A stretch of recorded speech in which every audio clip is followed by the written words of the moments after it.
Pour vaincre Satan, le diable, il nous faut étudier la parole de Dieu, la méditer.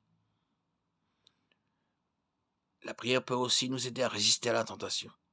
La nuit où il fut trahi, Jésus pria dans le jardin de Gethsémane et dit à Pierre de prier afin que tu ne tombes pas en tentation. Marc 14, 38. Veillez, priez afin que vous ne tombiez pas dans la tentation. L'esprit est bien disposé, mais la chair est faible. De plus, dans le Notre Père, Jésus nous a enseigné à prier pour ne pas être induit en tentation. Matthieu 6, 13. Délivre-nous du mal. Luc 11, 4. Et pardonne-nous nos péchés, car nous-mêmes nous pardonnons à tous ceux qui nous ont offensés.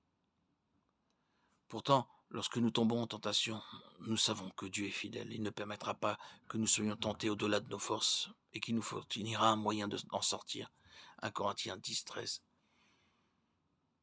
Aucune tentation ne vous est survenue qui n'ait été humaine. Dieu est fidèle et il ne permettra pas que vous soyez tentés au-delà de vos forces. Mais avec la tentation, il préparera aussi le moyen d'en sortir afin que vous puissiez la supporter. C'est une promesse de Dieu et comme Abraham, les chrétiens devraient être pleinement convaincus que Dieu a le pouvoir d'accomplir ce qu'il a promis. Romains 4, 21. Une autre façon de nous aider à résister à la tentation est de nous rappeler ce que Jésus-Christ a fait pour nous. Bien qu'il n'ait jamais commis de péché, il a volontairement enduré la torture de la croix pour nous alors que nous étions encore pécheurs. Romains 5, 8. Dieu prouve son amour envers nous en ce que lorsque nous étions encore des pécheurs, Christ est mort pour nous. Chaque péché que nous avons commis ou que nous commettons a joué un rôle dans le clouage de notre Sauveur sur la croix. La façon dont nous répondons aux séductions mondaines de Satan est un excellent indicateur de l'ampleur de l'amour de Christ qui occupe nos cœurs.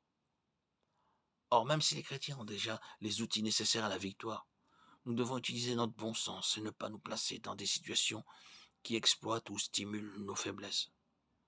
Nous sommes déjà bombardés chaque jour d'images et de messages qui attisent nos convoitises pécheresses. Nous n'avons pas besoin de rendre les choses plus difficiles qu'elles ne l'ont déjà été. Même si l'Esprit du Christ réside dans nos cœurs, notre chair peut être très faible par moments. Matthieu 26, 41. Veillez et priez afin que vous ne tombiez pas dans la tentation. L'Esprit est bien disposé, mais la chair est faible.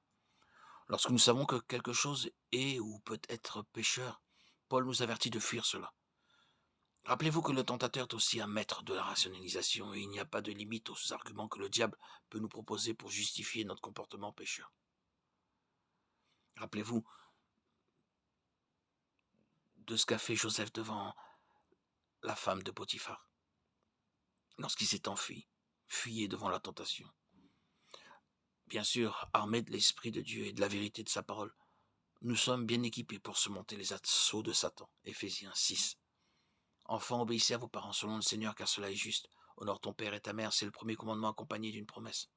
Afin que tu sois heureux, que tu vives longtemps sur la terre. Père, n'irritez pas vos enfants, mais élevez-les en les corrigeant et en les instruisant selon le Seigneur.